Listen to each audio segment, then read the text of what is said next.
very good evening to you and welcome to Power Brief. This being the 13th day of the month of May, that is the year 2021.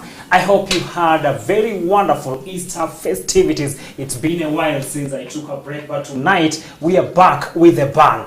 And this moment we do a special edition, that is the State of the Nation, with a bias of what's happening in the political corridors, that is the BBI debate. Tonight we are joined by Mr. Edgar Kosgei, who is a political analyst and also a resident analyst on Power Brief on CAC TV. We are also joined by Mr. Tony Owino, who is a leadership and governance consultant. Also, Mr. Maranga Simeon, who is the president of Vijana Economic Front, is with us in studio to help us dissect into this topic that has been here since the year 2018, when President Uhuru Kenyatta and former Prime Minister Raila Odinga came together and had a handshake which gave birth to BBI. But BBI has had a long journey, and even as we are gathered here tonight, something is happening at the High Court, that is at the Milimani, and we're going to look at some of the things that the judges have pointed out from the petitioners. My name is Cornelius Omusa, and I welcome you to join us in this conversation, which is also live on our Facebook page, that is CAC TV Kenya. YouTube channel is CAC TV Kenya, and you can also engage us on our SMS number, which is 22167. Gentlemen, welcome to Power Brief tonight. Thank you. Mr. Tony, it's the first time for you to be here. The two gentlemen have been here for a while. And briefly just tell us your place. Are we having the floods? Kosgei has just expressed fears, and also Mr. Maranga alikuwa ananiambia anatafuta something like a boat to make him reach here. I don't know how about your place, Mr. Tony. Thank you, Mr. Cornelius. I'm so glad to be here. Thank you for having me here. Kule mtaani Nakuru kuna mvua. Kuna mvua sana, and even there are places, of course, where guys have had to move from certain quarters, especially hizo sides, Lake Nakuru. People who live around Lake Nakuru, they have had to move because unajua kukinyesha mvua pia there is a way the lake is trying to reclaim its space and stuff like that. But all said and done, we are well. Lakini mvua ni mob. Nimekuja na mvua.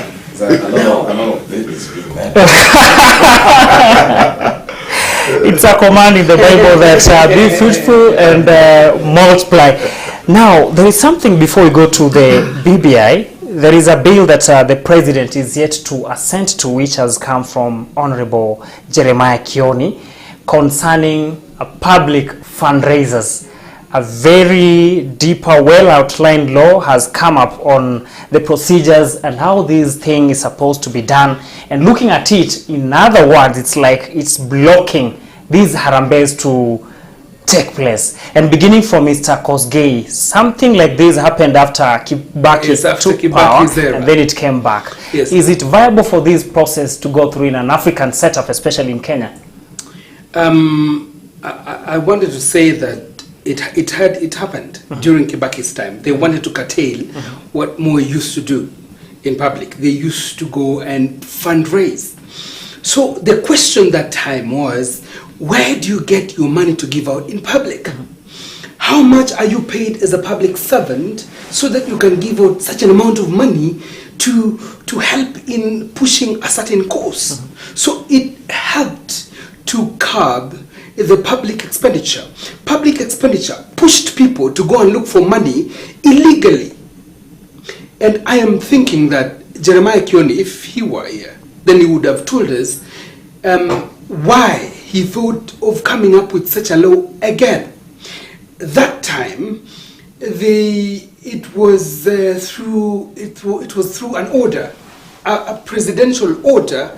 Was it a law? I don't think it was, because this is a law now.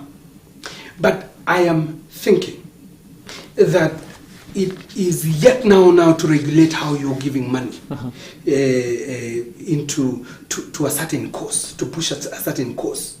It is yet to regulate how the public should participate in giving out money. And I think it is a good cause.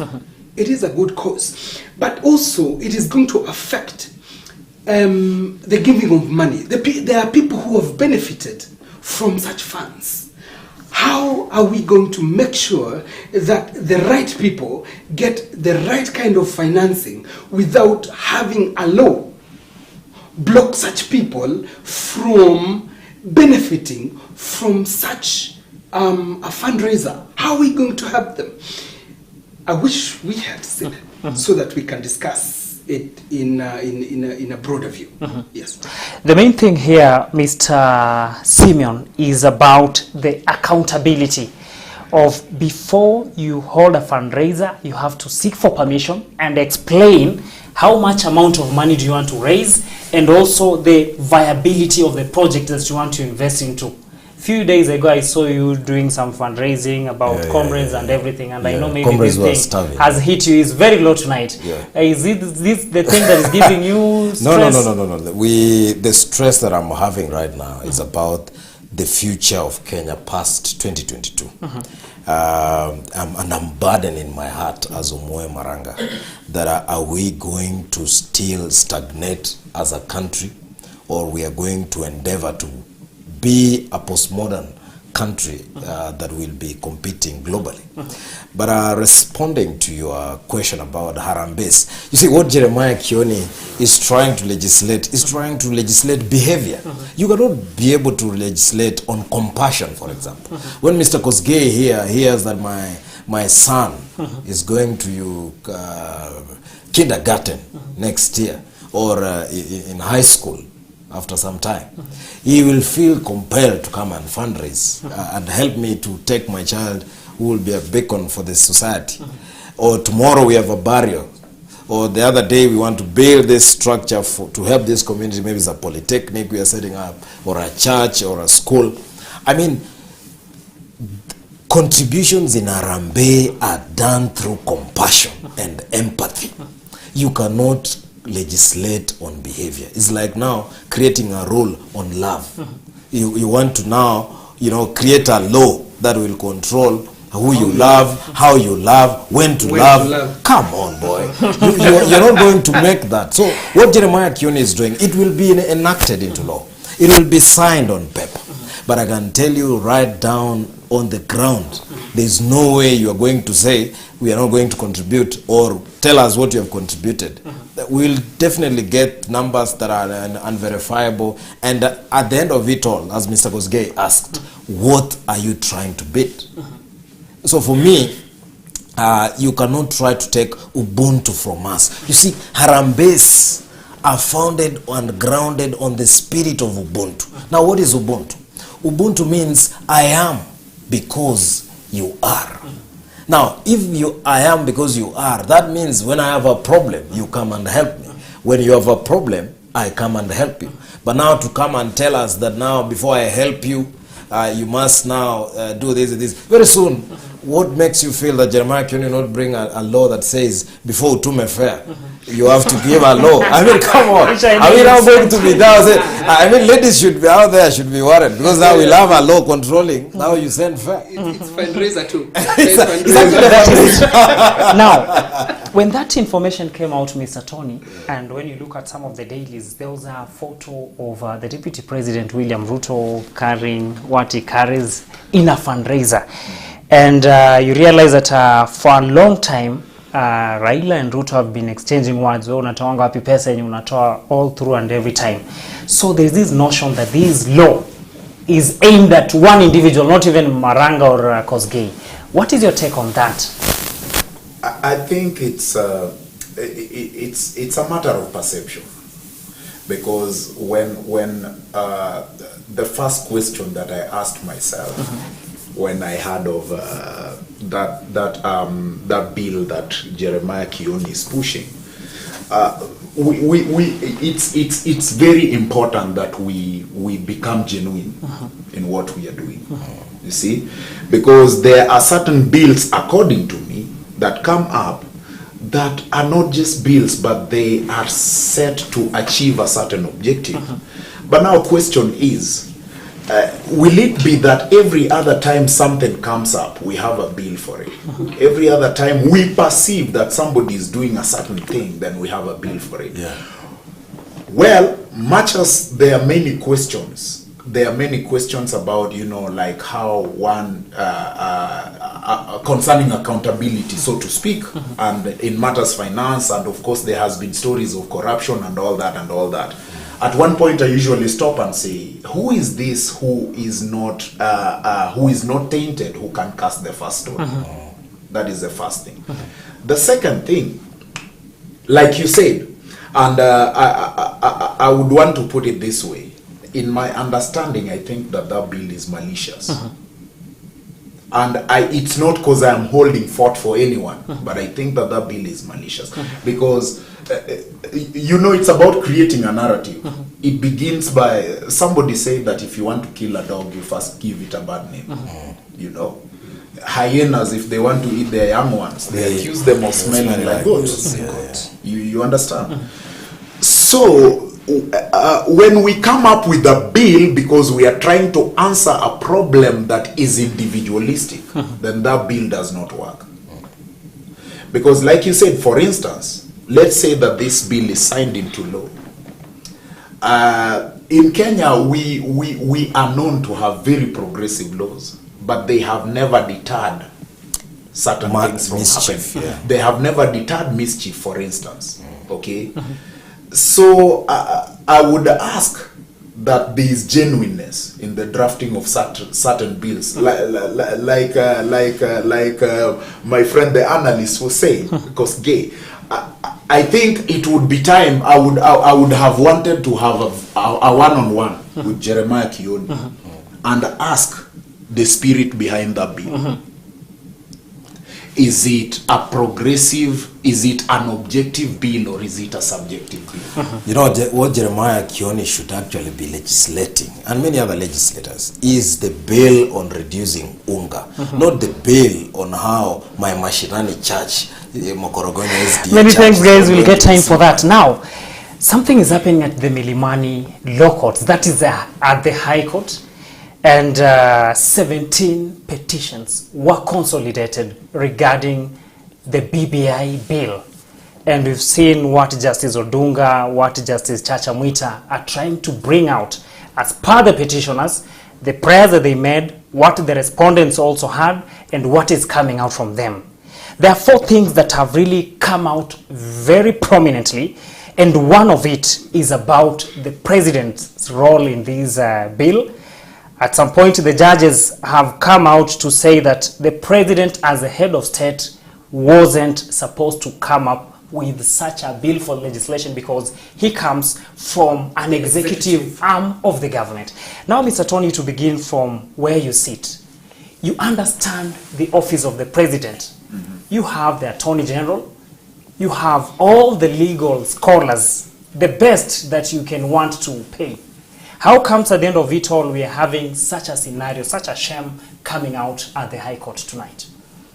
I think from where I sit, I find it a little bit disturbing because with the kind of resource that is allocated to the executive and, so to speak, the office of the president, in terms of human resource, he has the best legal minds. That is number one. And this, when we are talking about BBI, I think we are supposed to throw it back to a place of what purpose is it supposed to serve? Because we understand, or we have been made to understand, that it's supposed to be a popular initiative. And if it's supposed to be a popular initiative, we are talking about populace, we are talking about masses, we are talking about we the people. So then I had expected, from where I sit, that if there are pieces of advice that are supposed to go to the president from his legal team, that is from the Attorney General, Solicitor General, and the rest of the people who advise the president, and even personal legal advisors, they are supposed to be at a place where they can advise that he doesn't come strong, so that it doesn't. This is not supposed to be a state initiative. It's supposed to be a popular initiative. It is supposed to be Wanjiko driven. That's my point. So if it comes to a place, because what we are seeing is a scenario where we are stopping short of saying that mupende musipende. This is where we are going. Thank you, Mr. Tony. Coming to Mr. Kosgei, who's been here with us at some point when we had the chair of the Constitutional Implementation and Oversight Committee in Parliament, I posted this question and I asked regarding between having this issue of the legislation and the executive. We were given the history of the BBI, how it came about. They talked of the antagonism, the tribal arithmetic that have been there, and the 9 points that were there. Yes. And the person was there who comes from Parliament, and one of the proponents of this bill talked of the law allows them or allows the president to do whatever he was doing. How did we reach again that things have turned out tonight? And you were in that show. Yes. I remember when we were looking deeply into the BBI, looking at the law the way it is, Article 255, 256, 257 gives Kenyans a way in which you can change the constitution, especially on matters touching the superiority of the people, the rights of the people, and how it should be changed. Whether the president should just give an assent or whether the people will vote on it. It gives such rules. And it is saying that the constitution changing has to start with a common mwananchi. Let me tell you the truth, Omuse, we fear the president a lot. Because one, he has used his seat as the president to drive this process. Number two, he has used his seat as the party leader to drive this process. Go and ask the national leaders in the National Assembly how they are trembling on whether their party position will still be maintained the following morning. Ask Isaac Mwaura, ask Moses Kuria, ask Millicent Omanga. They're on the chopping board because the president is seated on the throne, and anything against the president, you're gone. You are gone. So the constitution framers thought that if the president came up with this initiative, he will give a direction, and this direction must be followed. So the High Court has ruled. Actually, I'm shocked. I am so shocked that a High Court can sit in Nairobi and give a ruling, and yet they are not even shaken. Mr. Maranga, from what Mr. Kosgei said and also from what came from the courts, you remember where the country has been in the year 2007, in the year 2013 partially, and the latest one, the year 2017. So the president being the head of state and government, like a father in the house. Yeah. Umeona vile fisi wanyama wengine wameingia kwa boma, they have caused havoc and everything. So the father decided to propose a way forward. So couldn't there be a way of these three bodies coming together and harmonizing how to go about it to save the country? Because remember, these three arms of the government are under taxpayers' money. Yeah. The mandates that have been given is under everything that happens here. So what do you think happened between the three ambao wangeambia, hey, President hapa, we feel this is how it should be approached, even though you want to do it, but why can't you use Mr. Tony or Mr. Kosgei or Mr. Maranga to pursue it and then work behind the scenes? Where do you think the problem was? Is it the bridge that was here between Maraga, Emeritus, and the President, or something else from where you sit? What Omuse you should understand, this BBI process is a political process. And no matter how much the courts are going to rule, they are not going to change it from being a political process into being, a process that can be framed and, the edges trimmed according to how the judiciary would want. Now, it's not that I support the BBI, but what I'm saying is, in those three arms of government that you have said, the political arms are actually the other two. That means the executive and the legislature. Now, when the other two are working in tandem, and we have a high court that is ruling in Nairobi. For me, I don't feel that they ruled, as Mr. Kosgei is saying, without being shaken. I think this is a script, but it's a long script. It's a long script such that even as we are going with this BBI process, no one knows when it's actually going to end. I can tell you there is a lot of suspicion. There is a lot of dishonesty. Cards are changing left, right, and center, as Kosgei has alluded, that party positions are changing every second. Tomorrow you move, you are Orengo, you are so glorified. Tomorrow you come, you want to be chased out of your own party. Yeah. So what is happening is, what is going to happen is the BBI process, and if it's not done very quickly, may hit a dead end. Because after this, next week, we are going to listen to Ukur Yatan. And we are asking Mr. Ukur Yatan, are you going to give the entire budget to BBI process by taxing our sugar, taxing our bread? Right now, bread is, I think it's going to go to 70 shillings.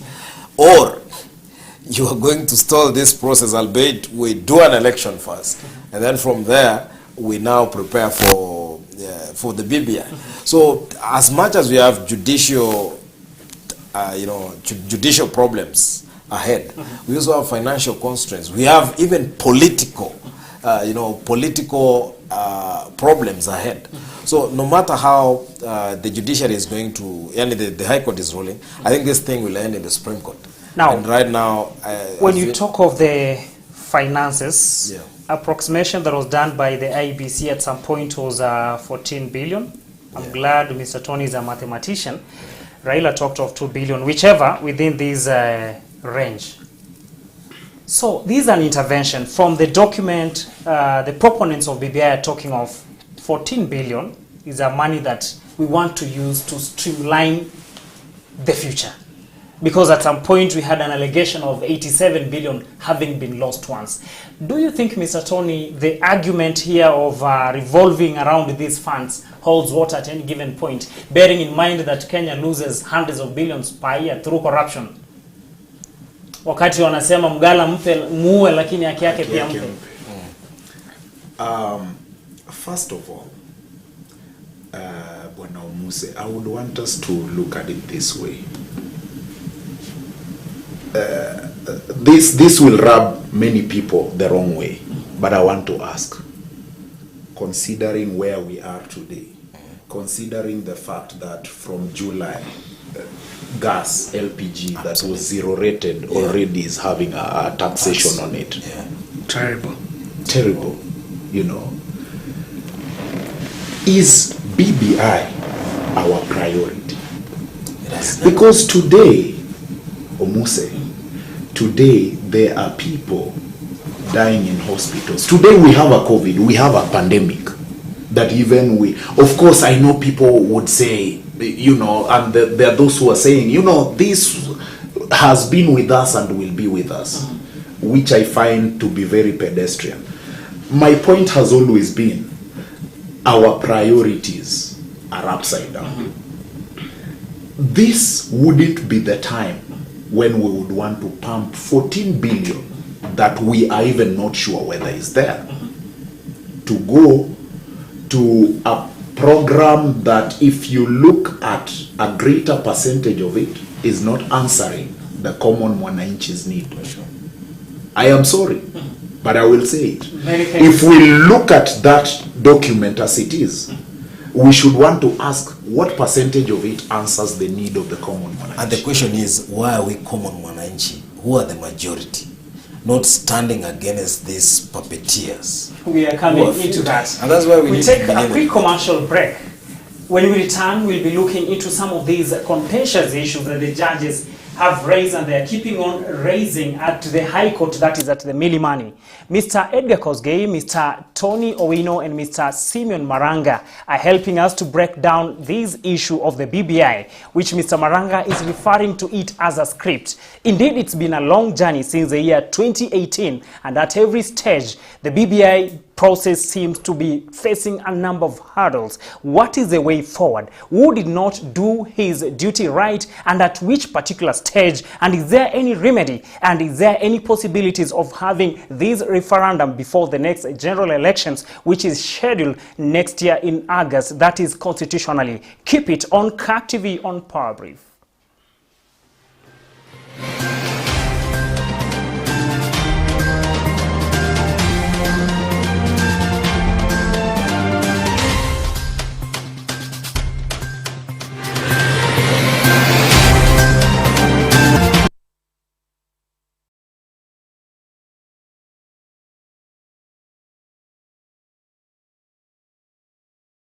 Health Nuggets features real people. I'm a survivor of stroke. I was totally incapacitated. Sasa kama hiyo nyumba yangu naona niliuza. Juu ya huyo mtoto tu nimpeleke Mathare. Lazima ujikakamue uone nani anaweza kukusaidia, umwambie ukweli yako. Highlighting real issues on your health and well-being. Especially for people who are pregnant, I'd advise them to keep off from that, farm-bred fish from China. Creates awareness on health matters affecting you. We sometimes treat our cars better than we treat ourselves, right? Because every couple of miles you send it to the garage, right? You don't wait for it to break down. But with our bodies, you wait for the car to break down, as it were, then you say, okay, let me go to the hospital. While good health is not something that you can buy, but be rest assured that health is wealth. Don't miss Health Nuggets every Monday at 7:30 p.m. here on CAK TV. Your health matters.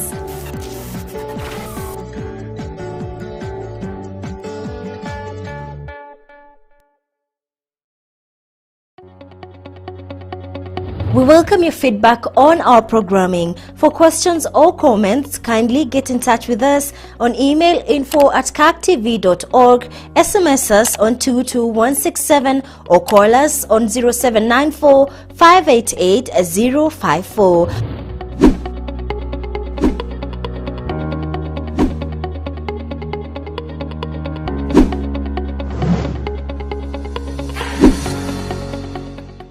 Experience Christian television like never before. What are we called to do to transform the world, to make it more Christ-like, and ultimately to Christianize? We are Christian professionals placed by God in our different spheres.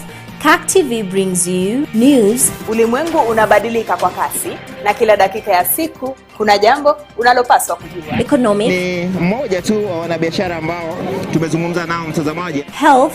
The egg from Kienyeji chicken is very good, and people know that. Be rest assured that health is wealth. Faith, as well as national issues programs to nourish your heart, mind and soul. We can bring the change that we desire in our country. We look into political and governance matters and current affairs matters with a third eye. We are called to multiply disciples. So there has to be disciple makers, and there has to be people that are willing to be those disciples. CAK TV brings it all to you. God bless you.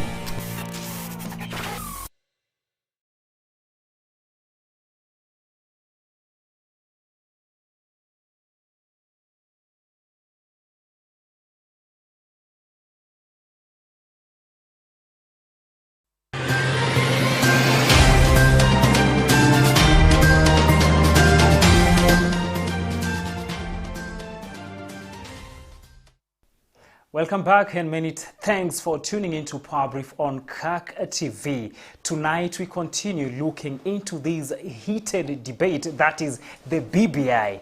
Remember, on Power Brief, we focus on matters politics, policies and governance. These are things that affects you. The taxes, as Mr. Maranga, Mr. Tony and Mr. Kosgei are talking of bread increasing or even reducing, unga and everything. All these revolves around law and politics. And that's why we spend most of our times here trying to break down to you how does it affect you. And tonight we look into the judgments that is now happening at the Milimani Law Court. That is the High Court, the 5 bench judges who are working on the 17 consolidated cases, that is the petitions that were presented to them opposing the BBI process. Keep it here.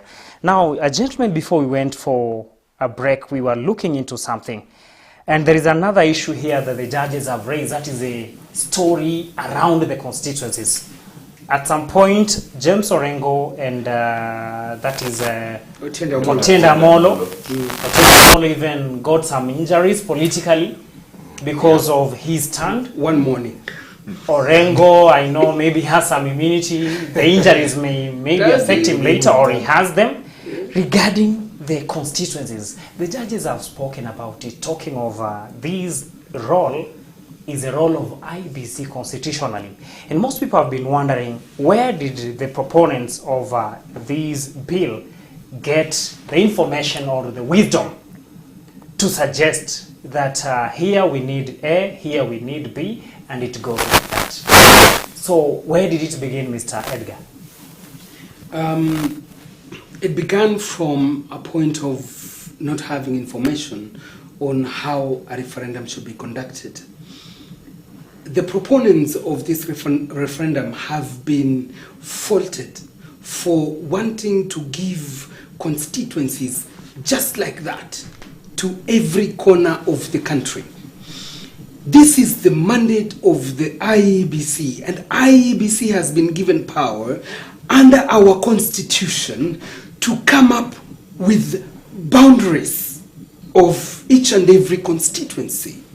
So when you write in a constitutional amendment bill that this constituency should go to this direction and should go to that direction, it means you are undermining the powers of the IEBC. IEBC is given powers by the Constitution, and the President has to be on the forefront protecting the Constitution. They are saying that the President can be sued, can be given a civil suit because he has trampled on the Constitution. That is trying to give the constituencies through a back door, which should not happen at all. The country should wake up and see that this is not the right direction. I thank the judges. I really thank the judges for coming out boldly to support the people of the country. Regarding the same issue, Mr. Maranga, about population and the number of constituency, allocation of a constituency, there are two arguments here, where people are talking of 1 man, 1 shilling. It came through the Senate and died. I don't know whether it was a natural death or a man-made death. And there's this view that it now came through another direction, that is through the BBI. Two arguments are here, that we have places that have got higher population than another place, and then you realize that all of them are constituencies, maybe getting 100 million per financial year. Another argument is coming that yes, you have majority of the people, but you have the roads, you have the hospitals, and you have all these social amenities. But again, there is no meeting point. People are not really getting each other on this aspect. From your political point of view, do we concentrate on the population or the social amenities that are found in a particular place? May I would answer your question by asking you this question. Where did the spirit of Ubuntu go? Where did the spirit, the patriotic spirit of Kenyans in the 60s, in the 70s, in the 80s go? You see, right now, when you listen to somebody arguing about for the constituency, they'll tell you, you know, we have a lot of people, we don't care how you live in Lamu or Peketoni or how you live in Wajir. Today, even if you took all our 1,400 wards and convert them into constituencies, we will still have inequality. So the issue that actually Kosgei is saying, that we are bringing constituencies through the back door, is just to appease some people for a season, for this political season. Once that is done, then we'll come to realize that in the end, actually, the people were actually duped. Even you ask those that are getting, thinking that they're getting extra constituencies. When you look at it clearly, they are gaining nothing. But as I said, this is a political process where you don't really want to go deep on the merit of this, of what they are proposing. And that's why they're having problems with Kenyans being so active in knowing what is in the BBI. These things were not there before. Before, people would bring a bill, people are blinded. But you see, it's no longer that. Today, right now, Muse, you can know actually what is going on in court right now as you're seated here. You're following live. So the type of politics, and this is where we are telling our leaders, their time is very short. They're not going to last there for long. Because the Kenyan voter right now is so sharp, such that he doesn't want to know how you will tell him, what you will tell him, but he wants to hear from a court bench that is ruling, and actually read the ruling themselves and make their own decision. Thank you. So the BBI, the issue of bringing constituencies, whether you bring them through one man, one vote, or through the landmass, is actually, for me I would say, is octogenarian politics that just wants to benefit people for a season. And then from there you are dumped, and then they bring you another thing. Wa Kenya tuchanuke. This thing, we must look at it critically, and we must pray as much it fall on the courts. Ikikuja hata kwa mkono yetu, let us talk first about patriotism. Thank you, Mr. Maranga. Maybe just to answer, you are asking me about the spirit of Ubuntu. I don't know whether I'm in a better position to answer. So I know it went to, I'll answer you behind the microphone. Now, Mr. Tony, there is this debate about these two regions, that is the Nyanza region and the central part of Kenya. There have been two exchange of words where wanasema mnapinga hii kitu na sisi tunawaletea constituency huku. And then there are those ones who have been talking from the other side, telling the people from the other side that you are proposing something that is going to eat you. So looking into the allocation of this constituency and from Mr. Maranga's concern, how comes that a person finds themselves in a position that the other one feels that you want to give him something, but he doesn't want it? And then from this end, this one knows that this will harm you, and then you're proposing it. Why are we having these two discussions and still getting out of hand every day? There is a lot of political back and forth. Let us start it from the issues, sorry to say this, but the issues between Nyanza and central Kenya, the mountain, like you rightly put it, that's the word. The issues from between Nyanza and the mountain, they go way back. They go way back. And I think there has always been a lot of political mistrust. We may not have a lot of time to throw it back, but we know from history, from way back in the 66 up to today, these people are not seeing eye to eye. And even if we are sitting on a table like this, I am always second guessing what Maranga wants to say, because there is an atmosphere of mistrust. Now let's come to this issue of addition of constituencies. In fact, I saw somebody make a joke on the social media, said that the guys who are so vocal, and he went a little ethnic, and he said folks from Luo Nyanza, in fact he was very specific, folks from Luo Nyanza are so vocal about the addition of constituencies, and they're really drumming up support for the same. But if you take all the counties that are in Nyanza, if you put them together, they are only gaining 5 constituencies. That is what he said. While on the other hand, almost a half of the 70 constituencies are going to the mountain. So he was like, why are you so enthusiastic about something that even the people that you purport to be giving to are a little bit reluctant about? And Omusa, this thing is going to end in premium tears. Because the people who are drumming for this, I think we need to get out of this lie of this BBI thing is not about 2022. Let's start from there. Because the people who are drumming, they are drumming support for this BBI and even the increment of constituencies, they're doing it at the behest of you know who. Mwingine siku moja alisema we are cows. Yes. So I guess the cows are mowing for the shepherd. And like I said, and I will repeat, this is gonna end in premium tears. Because the politics... You're saying the cows will shed tears? I didn't get you. If something like that is ever there. Because whatever they're pegging their hope on, it is not...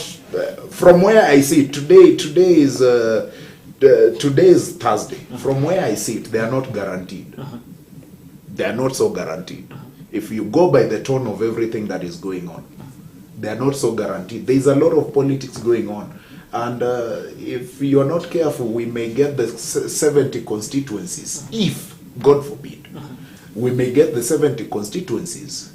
But if that was the carrot that was dangled to our man, quote unquote, then tunaweza poteza mwana na maji ya moto. Now, here we have a situation where the judges, that is at the High Court tonight, for a very long period of time during the day, they'll spend their time reading through the petitions one by one. That one for Kiomtata, the other one for Katiba Institute, and all those that presented the petitions.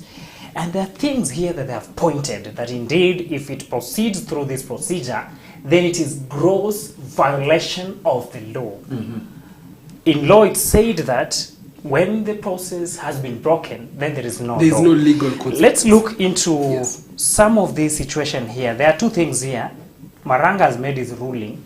His ruling is that this thing must go through even though he does not support it. No, I didn't say that. Actually, we may not have BBI. Actually, that's what I believe. That's what you believe. Now, if the High Court has ruled this, but there are those ones who still hold the opinion that at some point, the Court of Appeal and the Supreme Court, which are higher in terms of hierarchy, may overturn these results. Where do we begin when we reach there, Mr. Edgar? Now, you have just opened it well. There are many issues that have been said, and we have not touched on them. One of them is public participation. Whether we participated as 57 million of us or not. Whether the copies were available in Swahili or not. And it was found by the judges that there was no public participation. For a court of appeal to overturn such a decision, there must be a bigger reason than that. The second one is the access to information, but that is not so big. Another one is about the referendum law that has not been passed by Parliament, that has not been structured very well by Parliament. Another one is they are going to pass 78 bills affecting the Constitution directly. 78, and they want to consolidate them together, and they want to say yes or no.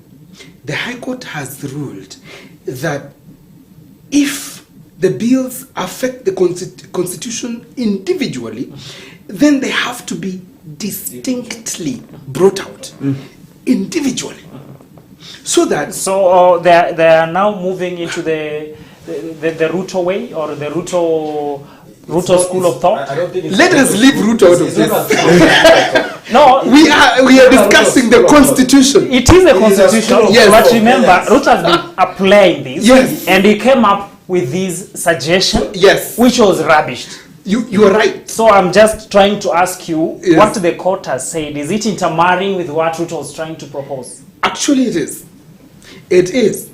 But I don't want to be on the Ruto side or whatever. I just want to say you read from the same textbook. Yes, I what the judges are saying, if you support 35% to go into the counties and you don't support the additional constituencies, then you have to be given a chance to say no to this and to say yes to this. You have to be given a chance. People are laundering law through blackmail and telling people, if you support this, just say yes, and we will take care of the other ones. That is conmanship, which the High Court has said no. Another question is what we have talked about is the IEBC. Whether the composition of the IEBC is right to conduct the referendum. Whether it is right. And it has been seen that it is not right in that it was reduced in quorum. And the gender balance is actually not there if you look at it right now. There is no gender balance. Yeah, in the current IEBC. And also the question of conducting of the referendum by the IEBC using a certain law. There is a lacuna in law. They are using the election law to conduct a referendum law. The framing of the question of the referendum from the IEBC has not been stipulated anywhere. So the whole process is a sham. For you to overturn that, you must be having a gun on your head. Mr. Edgar, for what you've highlighted. We were coming to there, but time has caught up with us. Now, here we have a situation, what Mr. Tony calls the elephant in the room. Yes. I don't know whether it usually goes into the room or not. Now, in the next few seconds that I'm going to allocate to all of you, the elephant has entered the room. It found Kosgei was eating his ugali and mursik. Mr. Omoyo Maranga was eating his bananas from Kisii. Mr. Tony was having some fish there. So, what do we do now? The situation is here with us. Our parting shots, because the policymakers, the members of parliament, citizens are watching. At least you must have a word to tell them after the ruling and after the High Court has pointed out all these matters. What do you think now is the way forward for the country as we move the other direction? My name is Omoyo Maranga, and this is what I want to say. I think the High Court has ruled on the loopholes that are in the BBI process, a process that was pushed towards Kenyans without their desire. What I can tell you as a Kenyan out there, let us support our courts. Let us come out and say, yes, you are talking about adding a constituency, but yes, even in this constituency you are adding, we are living hungry. People are dying of floods in Karachuonyo and Kendo Bay. People are dying of COVID. We need to talk this debate. And I want to ask you, my fellow Kenyans, 2022 is that day you will have that power. The vote. Will you raise the hammer to add on those leaders and say, go on, or will you bring the hammer down and crush the nail and say, this far and no further? And that is why 2022 for me, tunaweza vumilia hizi miezi 18 zimebaki. But wacha tuseme that this far and no further. 2022, right from the MCAs who supported this thing, wenye walidanganya watapewa magari, we take away the entire system, bring men and women of character, men and women of integrity, all the way from the lowest cadre to the highest and topmost position. Where I'm actually, I think it's right now that I must say this. I think I'm even ready to challenge for presidency of this country. Because what is happening is we are having people that do not have interest of our people. And I, Omoyo Maranga, my fellow Kenyans, listen to me. We will make Kenya a beautiful country, a country with nanotechnology for the future, not one that we are now trying to deal with mud at this era. Thank you, Mr. Tony. In summary, as you talk to the nation. I am Tony Owino, and one of the things that I would want to say is that it is very important that we look at the posterity of this nation. If we are going to come up with laws, number one, let us have the interest of the people. It is very, very important, very key. Number two, those ones who today are clamoring for or against the whatever is going on, whatever the shenanigans that we see go on, have you stopped and asked yourself what your legacy will be? Because offices are permanent, but the occupants are never permanent. They are never permanent. These are my thoughts, and they are not the thoughts of CAC TV. I would want to speak to you straight and tell you this. As a person, I do not think we need another law, because we have not lacked laws in this country. We've only lacked people of goodwill. Because, for instance, let me ask you, why would we have an ombudsman that is subject to an executive appointment? Where then do we place his independence? Number three, we are adding constituencies. Have we ever had accountability processes to interrogate the effectiveness of the existing constituencies? As a matter of fact, I will say this without fear of contradiction, we are overrepresented. We are overrepresented. If we see all the... As you wind up, Mr. Tony. Yes, if we see all the resources that we are placing, even today, the resources that we are consuming, we are trying to raise a lot of tax to cater for recurrent expenditure, which is not making sense. I think we need to get to a place where we can balance Emmanuel. We do not need many people. We need very few but effective people to run this country for posterity. Many thanks, Mr. Tony. Mr. Kosgei, as you wind up. Oh, yeah. People are saying their names. I don't know whether I should say mine. But as a public policy analyst, the judges have really saved me. I had a lot of questions, and we fought with my colleagues on such fundamental issues. I'd like to tell the country that the Constitution is supreme, and the Constitution is the one guiding us as the main policy of the country. And we draw our inspiration from the Constitution. And if people go against the Constitution, even to the highest level of the president, then we don't have a country. Then we should disband this country and go home, as someone has been saying. So I appeal to the nation to stick to the rule of law. And when we engage in such conversations as leaders, let us talk from the point of view of written policy of the country. Otherwise, we will be making noise. Many things. That is just part of the wisdom of the three gentlemen. That is Mr. Edgar Kosgei, Mr. Tony Owino, and Mr. Simeon Maranga. Within a shortest period of time, that is less than 1 hour, they have been able to help us as a country to understand what are some of these things that are bedeviling us. And also, we've had the opportunity to break down and to look into some of the contentious issues that the judges of the High Court, that is the 5-bench judge, have raised concerning the IEBC and the 17 consolidated petition that was actually presented to them. My name is Cornelius Omuse, and I appreciate your audience here every Thursday as we've been looking into these issues, that is politics, economics, social and economic governance affairs. Remember, all that happens within the economic field affects you directly, whether you like it or not.